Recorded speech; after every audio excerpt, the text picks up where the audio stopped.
In the Bookshelf with me, Ryan Tubridy, is brought to you by Eason, Ireland's favourite bookseller. And Eason have a rich heritage of book selling since 1886. It's probably where you got your first ever book, or maybe your last one, and hopefully your next one after you listen to this episode of our podcast. So stay listening for Ryan Recommends, of course, my weekly recommendation, where I'll discuss a book I've read recently that I think you'll really enjoy too. And make sure to browse your local Eason store for your next book, or explore hundreds of thousands of titles online at easons.com. Order before 6 p.m. for same-day dispatch and enjoy free delivery when you spend over a tenner. Whether you're after the latest bestseller, a hidden gem, or a classic read, Eason has you covered. Eason, be inspired.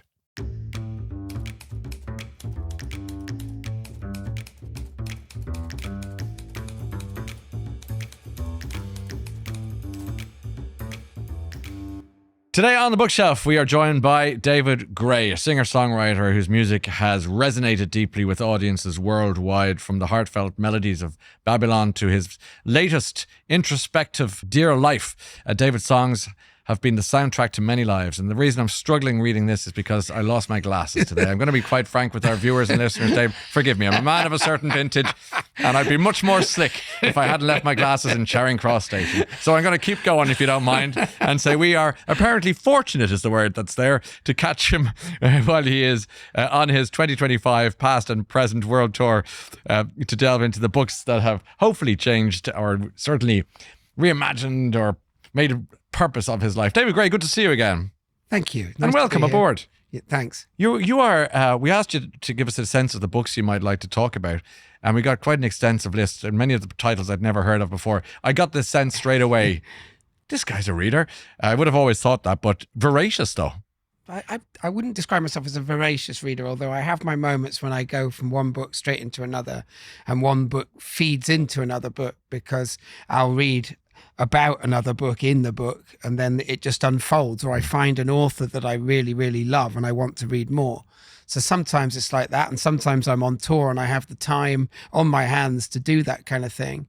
In my ordinary life, I don't find that much time in the day to read. So I'm not like some of these people who would read like a book a week or whatever. Yes. It's a bit slower than that, but I do have my moments where it speeds up. So yeah, I love reading, and it's a complete escape for me. A silent world of imaginings and language that I find very freeing and very satisfying. It's much more satisfying than other formats of taking in information.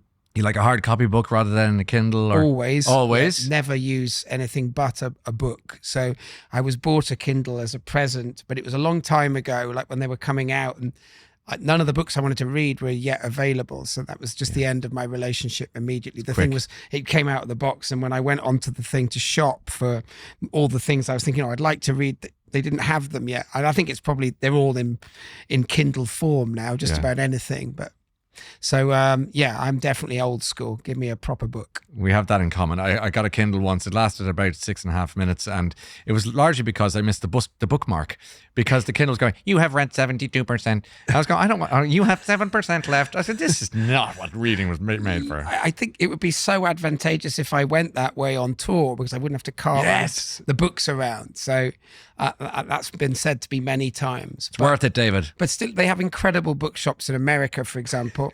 And even when I was in Amsterdam, there's the English bookshop and the American bookshop, and you actually find some great stuff. So they'll often have a recommended shelf, and so you make some discoveries by going to a bookshop, like going to a good record shop.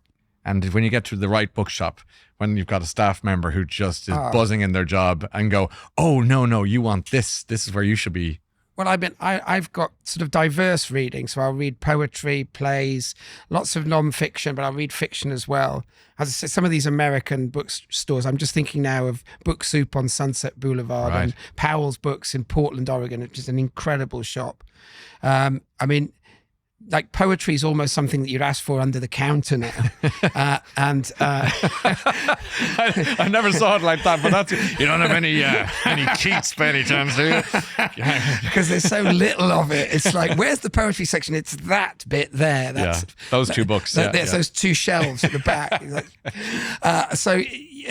they had this enormous poetry section, and I could find books by people that I've not been able to locate. Even online, it's difficult to find. And that's why going to a bookstore is by far the most rewarding thing. I mean, I live now just around the corner from Daunt on Marylebone High Street, so I know it well. I'm well placed. Yeah, it is. Not only is it's a great bookshop, it's a place of beauty. It's like if you're religious, you'd call it an oratory. It's a beautiful little church of a place. It's become phenomenally popular. Yeah, for the tote bags. So I think that it's crowded at weekends. I'd never go in at the weekend. I'd basically wait for like a Monday morning or something if I needed a book. I also think that they'd be your people. Yeah, no, they're super, super helpful. Yeah. And you just get into a nice conversation. If you like that, why not try that kind of thing? Yeah. Okay. Great. Well, that was a lovely pie end to the world of book purchasing and bookshop browsing. But let's go back to the beginning. I'm curious about your folks, your mum and dad. Would you bring them into the room for us and let us introduce them? When you were a kid, of course, when they were young. My dad. They're both from Manchester. So my father's family were from Manchester. My mother's were from the northeast. And my grandfather on my mother's side, had moved to Manchester to work at ICI. He was a scientist. They both came from very poor mining families. Absolutely. They both got scholarships, both my granny and my grandfather on my mother's side, to go to university. And they considered education to be absolutely paramount. They were mocking of people who didn't have an education. They had a kind of very hardcore kind of early 20th century take on the educated and the non-educated and what it enabled you to do. Still believing in the transformative effects of education and opening the mind to ideas. So my granny was a wordsmith. She would regale us with improvised stories as children. And this was definitely something that fed very much into my imagination. I loved sitting down with Granny on the bed, and she'd just make up stories, which is what she used to do with her own brothers and sisters when she was growing up. She was from a huge family. So she had the gift of the gab. So she was a lovely, lovely person, very, very entertaining, highly bright. And then on my father's side, it's a kind of slightly wackier side. It was more business people. And my grandfather had sort of become he was entrepreneurial. He'd kind of got himself out of wherever he came from and started a bakery business, amongst other things. And that's what my dad was working in as a young man when he met my mother. And they got married, and he worked for a while in the bakery. And there was like a grocer's thing. They used to sell cakes to like department stores in Manchester. So Debenhams, John Lewis, that kind of thing. So it was quite a successful business, but it was a family business. He couldn't stand the tension, the family, and they got the hell out. They sold up. And we left Manchester when I was 8, and we moved to a remote fishing village on an adventure. No one knew what they were going to do. And we just went down to Solva in West Wales, an absolutely idyllic, beautiful place, natural harbour. And I was let loose on the hills and dales and beaches. I was absolutely in my element, because nature, I think, even more than reading, is my go-to. So that was kind of my background, and that was my parents. And so my mum hadn't gone to university because of tensions that arose when her sister kind of dropped out as a university student. But again, she's highly intelligent. Everyone on my mum's side is very bright. And she was... I guess, I don't think she is a reader. She's a reader, but not, when I was growing up, I don't remember her as one. It's more later in her life, when she divorced my dad and kind of met somebody else, and it was all a bit more educated and a bit less booze and dancing and more sort of going to the theatre and listening to Radio 4 type thing. So my dad was like sport and very active kind of guy. Yeah. Lived about 3 lifetimes worth of experience in his meager 57 years. So he was all go, without unpacking him too much. But he loved Sinatra, he loved Bob Dylan, Cat Stevens. He liked lyrics, so he was very, very hooked on like Elton John, like Yellow Brick Road, all that stuff growing up. Yeah. So he kind of brought that into the kind of thing a bit. So pop music and lyrics. So that was kind of my background. She said 50. He was 57. Yeah, he died at the age of 57. Well, you know, that feels to me as a 52-year-old very young. What happened? Do you mind me asking? He got cancer, and Oh, I'm sorry it all to hear happened that. very, very fast. God help So me. yeah, so I'm about to turn 57 in about a month. How do you feel about that?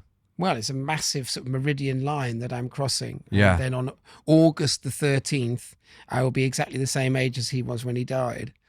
So What does that it's not feel? that it's not that I'm keeping score, Ryan. No, I appreciate that, but clearly it looms. Yeah, very much so. I and- think yeah. thinking about him at the end and thinking I'm the same age as him, that just seems insane. Like it's Yeah. impossible to get your head around the riddle of life. It's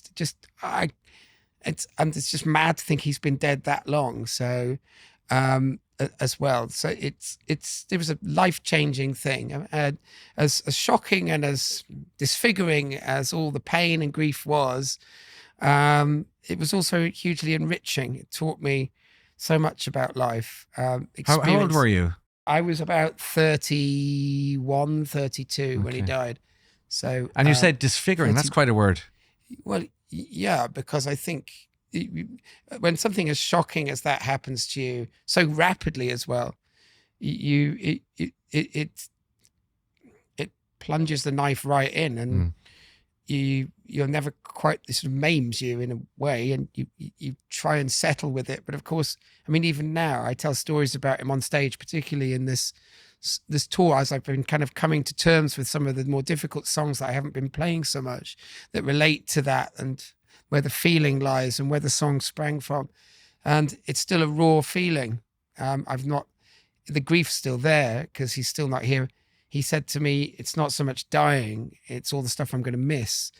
That was just before he died. And that comment has resonated over the years as children have been born and amazing times have been had. And that's how the thing you can't ever make sense of. It just doesn't seem fair that he didn't meet all these lovely children and they share and participate in our lives. He would have brought so much to the party in ways that there was no one else to do the job he would have done. So I think it just watching him die and the way the funeral, the way he went out with a bang, and Was there music? yeah, he wanted a big party and Okay. blah blah blah. We did this whole. When he knew it was getting close to the end, we didn't know how long. We had a month, 2 months. I went back and we all moved into his house with him. Oh. And he was dead in like a week and a half. And when we got there, he said, I want a big party. And we organized the party. And it was a party on the Saturday night. All his friends came. We booked the whole town out. And then we had a golf match on the Sunday in the pouring rain, the club flying out of his hands.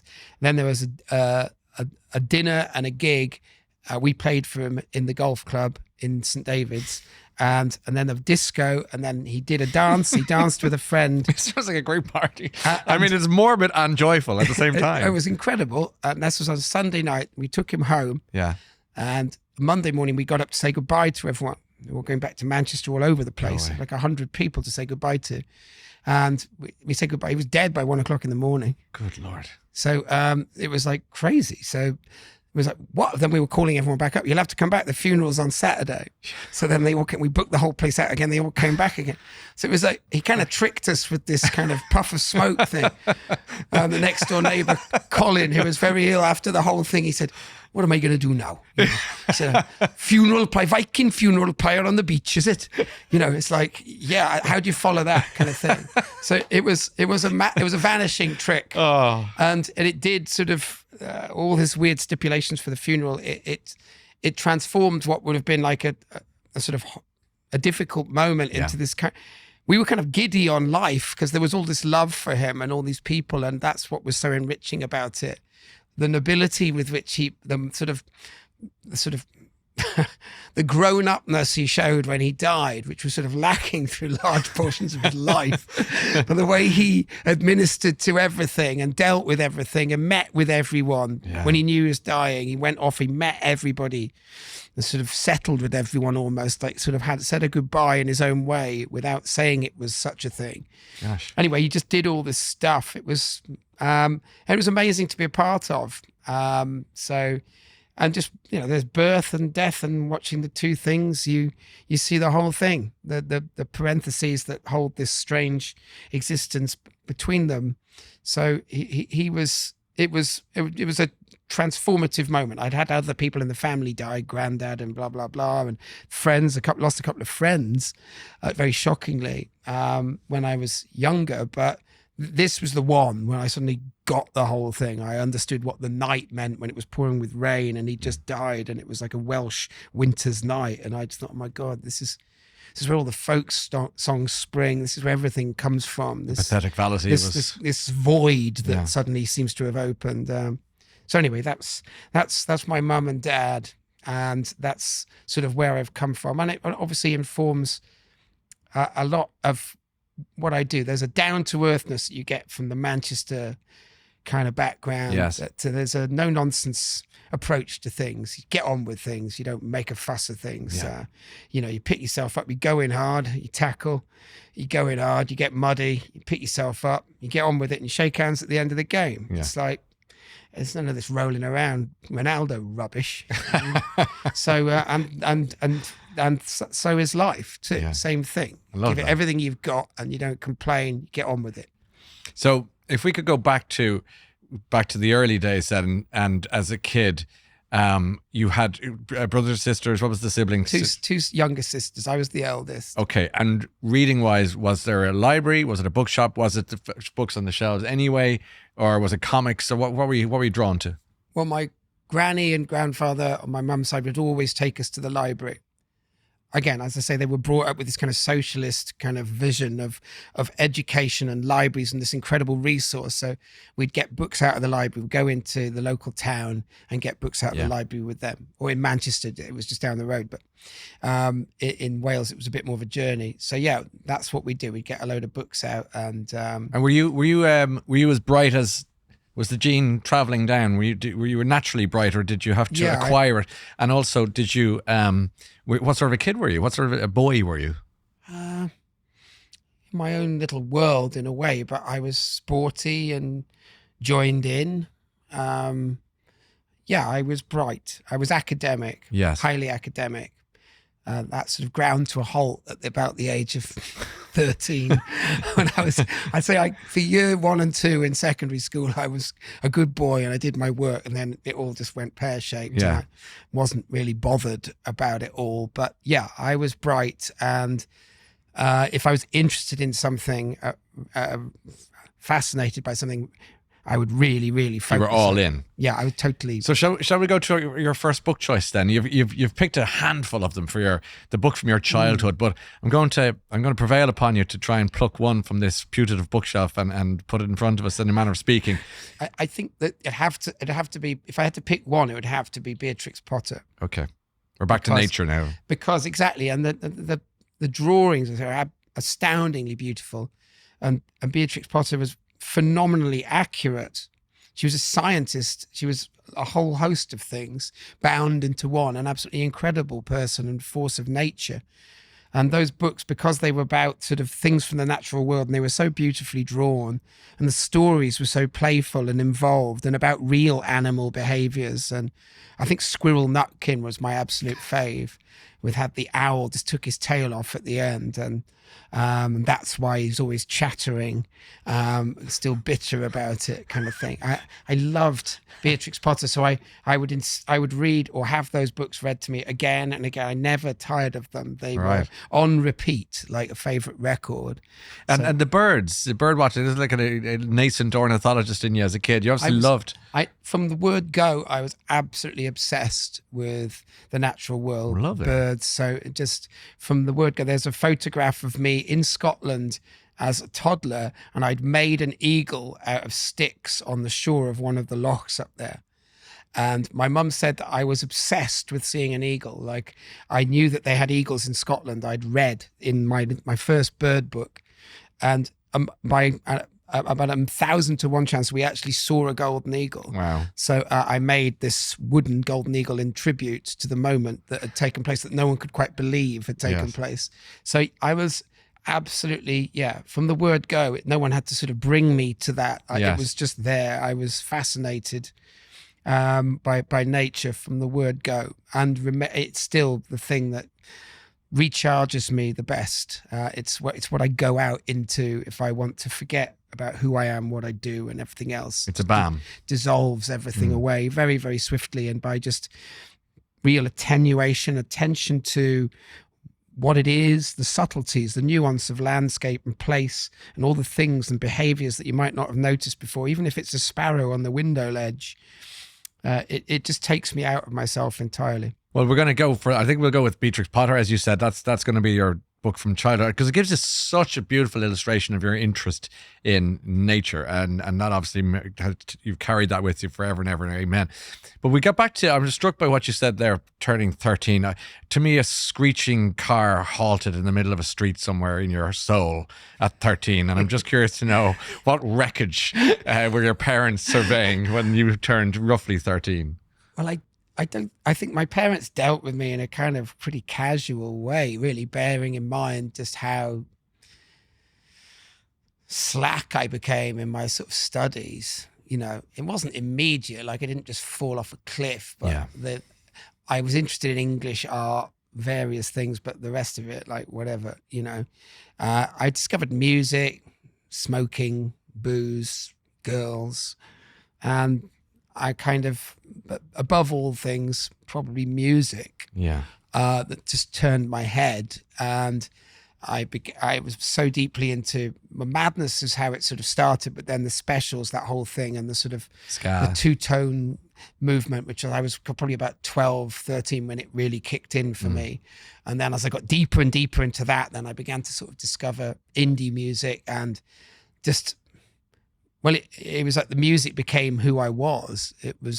That's what it was like in the late 70s, early 80s. Your choices defined who you were. It was like, and it seemed like a more real world, the world I was imagining inside this music, than anything I was being taught at school, apart from, you know, the high points of an English or creative language or art, things like that. I like drama as well. I like being in the plays and things.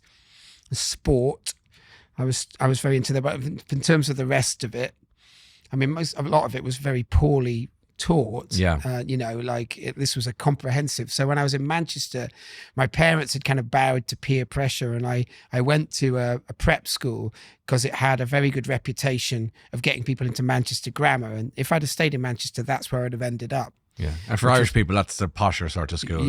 So but when I moved to Wales, the most wonderful thing happened, and I was miles ahead of my year group, because I'd been in this, you know, hot housing scenario where my first classroom, I remember, depending on your exam results, and we had exam results from like the age of 5 or 6, you'd test at the end of each term. You'd sit, the furthest far right corner was the most intelligent people, and the front left was the least, and that's, you were actually graded like that. I mean, like, wow, enlightened. So I was in the back right hand. Me and Andrew Geddes we were holding the back right hand corner. So but when I got to Wales, it was the most, well, Manchester was very nouveau riche, this posh school full of, you know, people from the suburbs with rich parents who, there wasn't probably a great deal of parenting going on in lots of cases, kind of wild, feral, sort of rich kids. And it was quite odd looking back on it. And there was all this aspiration and people boasting and what car they had. So it was a load of old crap, really. I got to Wales and there was none of that. There was no competition or wealth or anything. It was the most idyllic. It was like going back into Dylan Thomas, sort of A Child's Christmas in Wales. It was earthy. The people were so sweet, and there weren't all these sort of horrible external forces of bullying and kind of this and that. Yeah, it sounds lovely, actually. And you get into your kind of teens then. Are you still reading now as we head towards 15, 16, 17, or are you distracted by the other things? I was only reading what I had to read. What you had to read, okay. Yeah, so I loved Beckett and T.S. Eliot when we got to all that sort of stuff, and wasn't so keen on D.H. Lawrence. But Dickens, I enjoyed Great Expectations or whatever it is we did. I like Shakespeare. I love the language of that. So yeah, I read what I had to read for school, but no, I definitely broke with reading. From probably about exactly 13, 14, I'd say definitely then. I stopped doing piano lessons. I stopped doing anything that was like that. I just wanted to run with the pack, whatever that was, in St David's and Solva in 1982. I was out there with them, graffitiing the bogs, doing Madness M's and things. So when you started moving on then, and obviously music became critical to your world, and you decided like this is something I want to look at seriously. Was that a process or a point? Well, I mean, I wanted to learn how to play the guitar and things like that. Because I discovered in amongst things like the Cult and the Smiths and the Cure and Cocteau Twins, I discovered Bob Dylan and then Leonard Cohen and John Martin. And it was when about 16, 17. And the Dylan thing particularly was like discovering a different continent. It was just so stark and simple and remarkable with such seductive language and imagery. I wanted to be able to do that. It seemed achievable. So I wanted to learn just how to play a guitar. And as soon as I did, I wrote poetry at school. I loved to write. Those are my favorite exercises, is the creative writing ones. And I just wanted to put sort of lyric poetry with music. That was immediate. And then write my own songs. So I was probably about, when I learned the guitar, I was probably about 15, 16 when I started. My mate had been bought one for Christmas. My dad had one he'd never learnt on. And I just picked that up, and he wrote the chords down, and I just began to learn them at home. And that's how it started, just self-taught really, and then listening to records and trying to work out how to do them. I think that John Lennon's Auntie Mimi, who said to him, that famous quote, "Your guitar is all very well and good, John, but you'll never make a living out of it." Did you ever get that at home? And did they say, no, what do you really want to be when you grow up? And did you have aspirations in that regard? Other than music? No, I think that's what I think.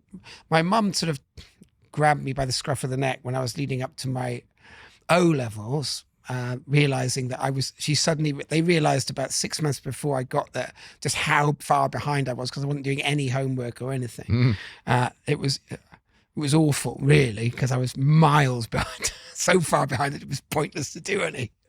So she was pretty cool about it, but I think she thought, no, you're a clever boy, you need to get some qualifications. So she sort of sat me down and made me revise and sort of, and it did help. I got some decent O levels, I suppose. But, when I didn't really care to work at it, but I just loved reading the books for English, and I loved art. And I had a band at this point, and I was starting to sort of write songs and everything. And that was already buzzing around my head. And I'd worked out that the path of least resistance was to go to art school. And this is the way I was going to go. I was either going to be doing art or I was going to be doing music, I thought. So I think the thing is, I had a kind of audacity and a sense of purpose. So I had an aura of knowing what I wanted to do. And I'd always been incredibly hard to channel as well. And I was a difficult person to make do something. So I'm very sort of stubborn and immovable if I decided I didn't want to do something. So I think that they kind of they were quite laid back about it. I mean, phenomenally so. They didn't, I think vicarious parenting, where parents want you to be something, I can have a very corrosive effect. Yes. Not for everybody, but it can be very warping of a child's reality of what they're here for. I wasn't given all that, and I'm phenomenally grateful to my parents for the encouragement they gave my art and my music and my crude attempts at creativity. I'm a great fan of light touch regulation 100%. as parents. They were amazing in that way. I mean, for my dad, who hadn't really got qualifications, I don't think he liked school. He wasn't academic. Sure. He'd probably be diagnosed ADHD and, on the spectrum. He'd be on the spectrum now. To put it mildly. That wasn't around back then. He just, he didn't really care. Do you know what I mean? He loved to see that I loved being in the plays. He was happy with that. I was demonstrably involved in things. So, and a very keen sports person, used to play a lot of sport. So it wasn't like I was worrying. So here's this week's Ryan Recommends, brought to you by Eason, Ireland's favourite bookseller. I'm going to go with Simon Reed's book. It's called The Many Murders of Michael Malloy. It's a true story based in roughly the 1920s, 30s of New York. It's speakeasy time, prohibition, it's a dive bar, and in comes Michael Malloy shuffling in, day out, looking for his booze. And some of the head the balls in the bar go, if we take a life insurance policy out of him, on him, and then kill him, we can cash it in. So they tried to kill him, and they try, and they try, and they try, but Michael Malloy is made of strong stuff.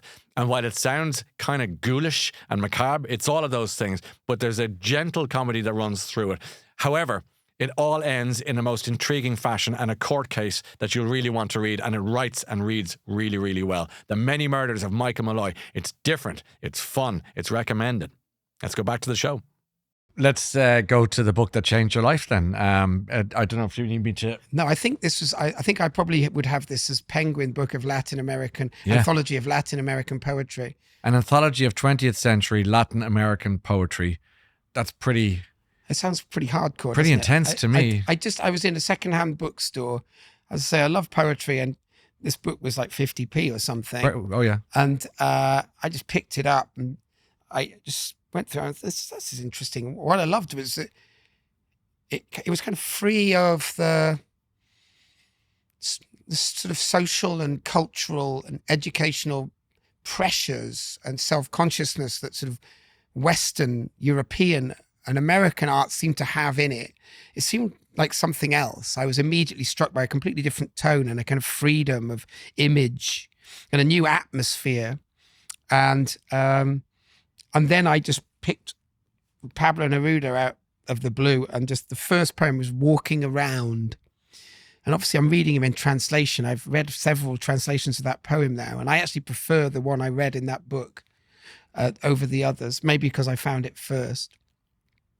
But I was absolutely blown away. And then it had various bits of the heights of Machu Picchu, his very famous, massive work. And bits I was just... the sort of nature imagery and the freedom and the sort of churning of all the elements, this kind of metaphysical dynamism that he seemed to just grab hold of anything and everything, workers, nuclear war, ships, pens, conger eel soup. It didn't matter. It was just all in play, in flux, and this wonderful freedom. I sort of lost my heart to it. It was like I'd discovered another world, a bit like listening to the Dylan record.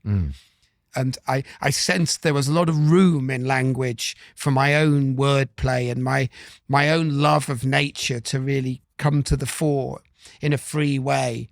So, it did change me. It changed me forever. And it was funny because this was 1989, 90 maybe, 1990. But within 4 or 5 years, Neruda had become like a thing. And a very famous book, 20 Love Poems and a Poem of Despair, was being like really, it was on all the sort of bookshelves in all the bookshops. It became like a thing. Yeah, I remember, yeah. And they made a film about him, Il Postino. It was about his living on this island off the coast of Italy. Beautiful film. The very famous Italian actor who was in it died during the making of it, and it sort of got all this, it became like a big deal, that film. That's right. And Neruda was discovered suddenly and became sellable, and his poems were suddenly printed, and you get them very readily off the shelves, loads. There was all like tons, all of his books basically were suddenly available, and I probably own most of them, to be honest. In fact, I just read another one for the first time in absolutely ages, very, very recently. It was some lost poems that had been discovered and had finally been published. It was very beautiful. I was struck again by what struck me in the first place. I mean, now I know a little bit about him, so it's slightly different. But a bit like when I like an artist, I don't really do the sort of biographical stuff. I don't become obsessed with them as a person. I'm happy just to take the art without, I don't want to bother Bob Dylan. What's he really like? What's he have for breakfast? Yeah, you're not interested in that. When did he first have sex? Who did he marry? I don't care.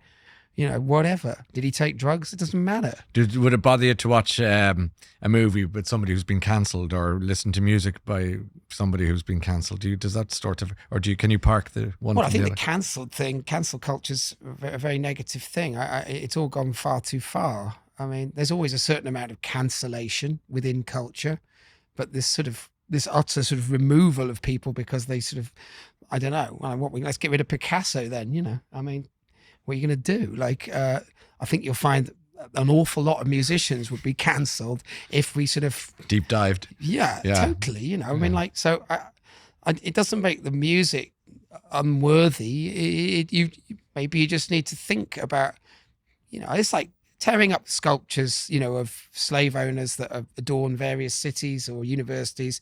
Wouldn't it be better to put a sculpture that contradicts it, or you know, updates that sculpture next to it, a statue of someone else, to reframe the conversation? You can't pretend it was there. That's surely where the trouble starts, if you start eradicating things. So I don't really believe in it as a method, but you know, I mean, there is obviously there's a line where you have to cross. If you cross the line, then some people, you know, we know in our heads where you're going with that. Yeah. So, but I'd be very cautious. As well, as I say, Roald Dahl, you know, has copped for it on several levels of being anti-Semitic statements, and but also just using words like fat and things like that in his, like, I find that ridiculous. The poems and stories are just wonderful for children's minds. It doesn't matter what private thoughts he had. Let me ask you about your success, because a lot of people, Irish people, listen to this, and David Gray you have a very particular strong association with Ireland and your music. Do you think that, we'll park the Irish thing just for a moment, do you think that there are songs that you have written, given how your love of words and poetry and lyricism, if you will, and nature, do you think there are songs that you've written that are better than the ones that have become great hits? Oh. That you feel, they missed that one. They missed that one. Oh, no, I mean, it's a strange question, but I'm just curious as to. Of course, because I love my children sort of equally. I think that the test is with time of just how people take the songs to their heart. It's best not to confuse success with quality too much, because there's something. Obviously, all the songs that really did succeed, or at least the ones on White Ladder, it was the right place, right time. And they struck a chord at that moment. Yeah. And they've become very powerful because they're freighted with all the sort of other stuff that was going on in people's lives. And they become a part of people's lives, and a moment in their lives. And it takes them back to that time in their life. So I'm not going to enjoy a moment quite like that ever again. And the reach of my music is going to be poor in comparison with the many millions of people that I was reaching back then. But I do believe with a record like Skellig that it's a very high quality work, and over time it will keep making a connection with people. And for those people that do connect, they'll find it there each time they go and look for it. They won't find it's withered on the vine when they return to it. It's like, why did I like that? Yes. I don't think that they'll think that. So I think that there's quality in what I'm doing, but I don't know if after the shock of success, I've become more self-conscious about what a song is. And that was a brief moment of utter open-heartedness, and that was why it was so successful. I can't really answer those questions. Yes. I strive for the same openness, and I try and follow as honestly as I can. Honesty is not even the right word. I just try and follow where the music leads and where the words lead. But, you know, on my new record, there are songs that I would hold up next to anything I've written in the past from a quality point of view. And I think they're very instant too. So, of course, I don't think that there's the success or the numbers game, which has become more and more of a thing now with streaming, is necessarily indicative of what the best songs are. Well, I'd only need to confirm that by looking at some of my favorite artists and the songs that are the most popular. It's like, great, that was in a jeans advert. That was in I'm like, so what? You don't know. You're Nina Simone's best songs. You've no idea. I know. You know, go deep. Go deep. Go deep, exactly. Because there's just jewels everywhere. So it's not it's not always accurate to look at things from that perspective. The book that brought you joy. Do you want me to remind you, or shall we? Yeah, please do. Sure. Because this is Joy and Laughter. We've got a few of them, some crackers here. Confederacy of Dunces. Oh, yeah. Which is super. I tell you what, collected short stories. Lydia Davis. Oh, I love her. Yeah. Where are we going to? James Meek is in there. Olga. I can't. My eyesight is banjax. The Emporium. Is it the Emporium? Empusium. Oh, that's Olga Tokarczuk. It's the glasses, lads. I love. I love her work very, very much. Tell me about her. I'm not familiar with. Drive your plow over the bones of the dead. That's it. Thank God I didn't have to read that out. Yeah. Yeah. So that's and it's been made into a play. Theatre de Complicité did a brilliant, I thought, stage adaptation of that with Kathleen Hunter as the main character. Brilliant. That was amazing. And it had always this very, very dry wit. So love her. And the Empusium is the most recent book, well, at least as far as I can tell, that's been translated. So the translator deserves a pat on the back.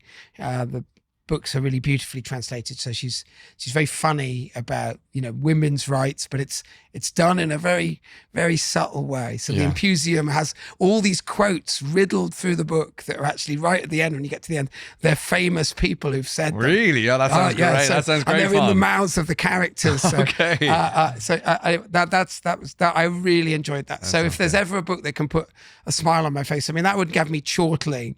Yeah. But the Confederacy of Dunces, when I discovered that book, that had me laughing out loud. And I remember when I first ever time in New Orleans, I met some of the kind of characters, John Kennedy Toole type characters, these kind of strange kind of men that were kind of, I don't know whether they're transsexual or they were just, I'd never seen anything quite like it in New York, in drag bars or anything, coming down the street towards me, talking this kind of slang. I thought, oh my God, it's true. This is incredible. Yeah. His picture of the city and the color of it, but never judgmentally. He loves the whole thing. It's a love letter to New Orleans, really. Yes. But that book did more than put a smile on my face. It made me laugh out loud. I felt so grateful for the book that I was in this private. I definitely read that when I was on tour and probably having quite a hard time. It'd probably be about 94, 95, going around America. Yeah, or maybe it was before then, even maybe earlier. Back to the escapism of books, joy and fun. It's wonderful. And for those that don't read, I know lots of friends who struggle to read, maybe because they're dyslexic or whatever, and they prefer podcast or audiobooks or whatever. That's a new thing now. I mean, podcast or audiobooks, but more TV. They like watching TV. Oh, sure. Sorry. Getting their information from television or whatever. I do think that a book offers something, if you read a great book and the film becomes very successful and you've read the book first, it's very rare that you'll go to the film and go, wow, that's a great film. It's like, it's a good film, but it's not as good as the book because the film that was running in my head as I read that book and all the extra places it took me and the nuance, the sort of without any Hollywoodization of where the ending goes or how it plays out. Yeah. The sort of the emphasis that seems more important when making a film. It has to be a little bit more obvious. I love films that aren't, most of all. I like the ambiguous filmmaking where you're kind of left to make your mind up kind of thing. But in books, you can, it's always equally difficult in a book to end a book well. I've read so many books that the first half of the book, this is fantastic. And then as the kind of plot unravels, you're like, oh, right, okay, that's how it ends. It's like, peters it's not such a, it kind of peters out because it's hard to end the book satisfactorily. Creating the characters was easy and creating the scenarios, this is brilliant. And that takes you to a place and anyway, so it's very, very difficult to end a book. The name of the autobiography you haven't written yet is really your book, your life as you see it.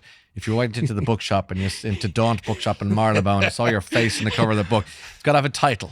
We know that it's going to be written by you, so we know David Gray is going to be in there somewhere.